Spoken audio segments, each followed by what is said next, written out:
রাফায় কেন্দ্রস্থল দখলে নিল ইসরায়েল।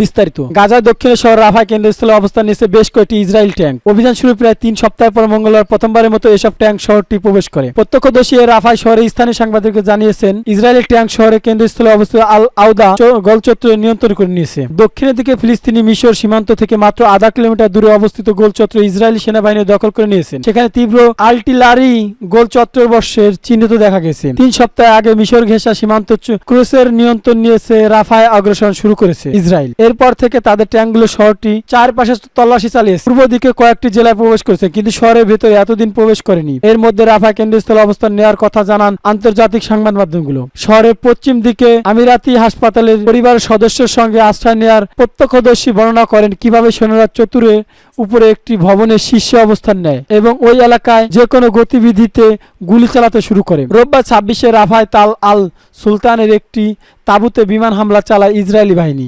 এতে অন্তত 45 জন ফিলিস্তিনি নিহত হয়, যার অধিকাংশ নারী ও শিশু। এই ঘটনা বিশ্বব্যাপী নিন্দার জন্ম দিয়েছে। ইরান পারমাণবিক অস্ত্র তৈরির দ্বার প্রান্তে।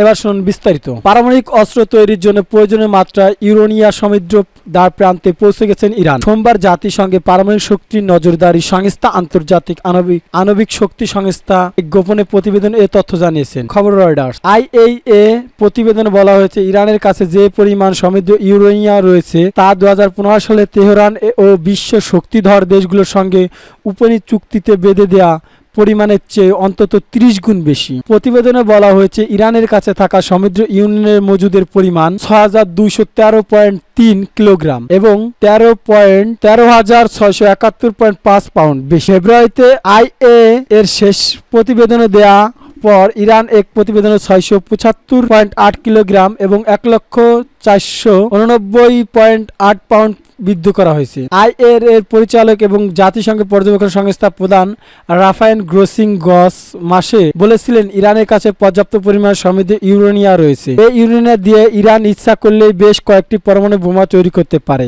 স্কাই নিউজকে তিনি এপ্রিলে বলেন, যে পর্যায়ে পরিদর্শন আমাদের প্রয়োজন সেই পর্যায়ে পর্যবেক্ষণ ইরানে করা যাচ্ছে না। ইরানের কর্মকর্তারা হুঁশিয়ারি দিয়েছেন তারা প্রয়োজনে পারমাণবিক বোমা তৈরি করতে পারেন। তবে ইরান বরাবর বলে আসছে তাদের পরমাণু কর্মসূচি শান্তিপূর্ণ উদ্দেশ্য পরিচালিত। ইরানের পরমাণু কর্মসূচি পরিদর্শনের পরিধি বাড়ানোর ব্যাপারে 2023 সালে জাতিসংঘ ও ইরান মধ্যকার চুক্তির ব্যাপারে দুই পক্ষ এখনো কোনো ঐক্যমত্যে পৌঁছাতে পারেনি। সোমবার প্রতিবেদনে বলা হয়েছে IAEA এর কর্মকর্তাদের পরমাণু স্থাপনা পরিদর্শনে প্রতিহত করার ব্যাপারে তেহরান যে সিদ্ধান্ত নিয়েছিল এটা এখন ইরান পূর্ব বিবেচনা করেনি। দুই পক্ষে চলমান আলোচনার মাধ্যমে ইরান সেটা পুনর্বিবেচনা করবে বলে IAEA আশা করেছে। এর প্রধান সম্পর্ক উন্নয়ন এই মাসে ইরানের কর্মকর্তাদের সঙ্গে বৈঠক করেছে। তবে হেলিকপ্টার দুর্ঘটনায় প্রেসিডেন্ট রাইসির মৃত্যুর পর সেই আলোচনা স্থগিত হয়ে গেছে। সাবেক মার্কিন প্রেসিডেন্ট ডোনাল্ড ট্রাম্প 2018 সালে বিশ্বের শক্তিশালী দেশগুলোকে নিয়ে তেহরানের পরমাণু আলোচনা থেকেই একতরফাভাবে বেরিয়ে যাওয়ার পর থেকে ইরানের সঙ্গে IAEA এর টানাপোড়া শুরু হয়। গাজায় তাঁবু ক্যাম্পে ফের হামলা, নিহত 21 জন ফিলিস্তিনি।